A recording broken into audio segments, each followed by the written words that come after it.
My prayer to you is that even if you expel me, that you still act to address the crisis of mass shootings.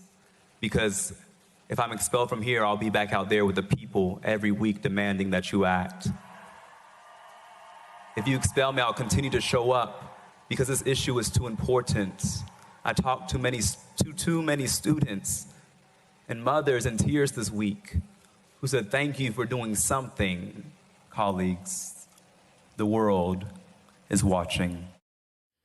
We are back with more on the attack on democracy happening right before our eyes today in Tennessee. Joining me now is Reverend Mark Thompson, civil rights and human rights activist and host of the Make It Plain podcast, and Brittany Packnett Cunningham, MSNBC political analyst and host of the Undistracted podcast. Thank you, friends, for being here. And Mark, I do want to start with you. You were in that chamber. Give us a sense of the atmosphere inside and out today. It's been incredible. First of all, thanks for having me, Joy. Good to see you, Brittany. It's, as you saw in the background when we just heard from my brother Justin, he was just upstairs from me. I came down so I could hear. I'm one level below, but thunderous noise, and it's still ongoing, and it's going to continue to go on. People are outside in the streets. This has been an incredible day. It's really been quite a day, and I know Gloria Johnson survived. We're thankful for that. We'll see what happens with Justin Pearson. But for these Republicans in Tennessee to do this, and for them to be so evangelical and as Bible thumping as they are, to not realize the irony in trying to expel 3 today on the eve of the day tomorrow when 3 were crucified, simply for standing up for what is right and trying to end gun violence in this country. Very, very proud of Justin. He's a generation behind me, but we came up in the same church, Clark Memorial United Methodist, with James Lawson, taught John Lewis and Diane Nash and Bernard Lafayette and Marion Barry nonviolence for the Nashville City movement. So Justin is really following in the footsteps of those great people, and I couldn't be prouder of my young brother. And, you know, Brittany, one of the things that I definitely noted was a generational difference, right? In this state, that was the state where the Klan was founded. It was the also place where the Nashville student movement, as Mark was talking about, was founded. There's a lot of history here. Obviously, Memphis, Tennessee has its own dark history in the history of the civil rights movement.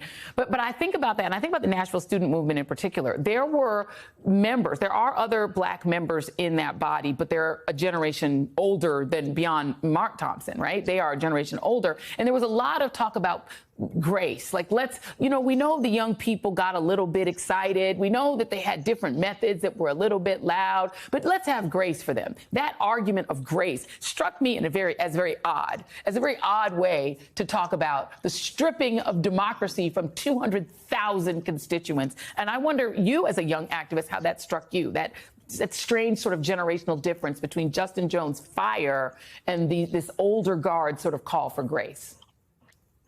Well, you know, I understand a bit of the calculus, right? As Reverend Mark was just talking about, my dear friend was just saying, there's an understanding that we are in Holy Week, even though we are watching something deeply unholy happen. There's an understanding that that kind of Bible Belt, Bible thumping mentality may be an opportunity to make an appeal on grace, an appeal on so-called forgiveness.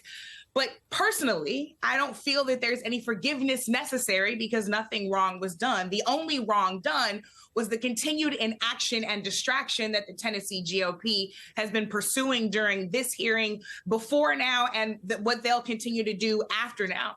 Look, there is a clear call from young people and older people all across this nation who recognize that every single place in this country should be safe, especially the places where we send our children to learn. Joy, you know, I have a 15-month-old, and I'm so deeply concerned every day for the future and the present that I'm sending him into, worried every day about when he should start school, when he should start daycare, because I never know when I'm going to pick up the phone or open my email and get that message that there is an active shooter on his campus. So really the question that I have and that I heard others in that chamber ask, that I heard the Tennessee 3 ask, is why are you not outraged? Why is your concern concern decorum instead of the life of innocent children? Why is your outrage not palpable? Why were you not here in the well with us? We should all be outraged that there's a clear solution to diminish gun violence and mass shootings in this country by banning assault weapons. And not only does the GOP across the country refuse to do that, they stand in active way of that happening and take it so far as to silence the voices of the constituents and the representatives who want to see that happen. So quite frankly, yes, there can be a gap, and I understand the calculus of asking for that grace,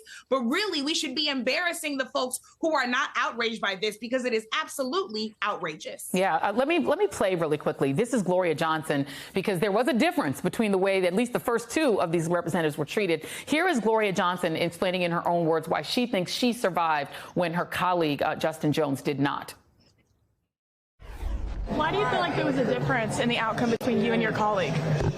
I will answer your question. It might have to do with the color of our skin.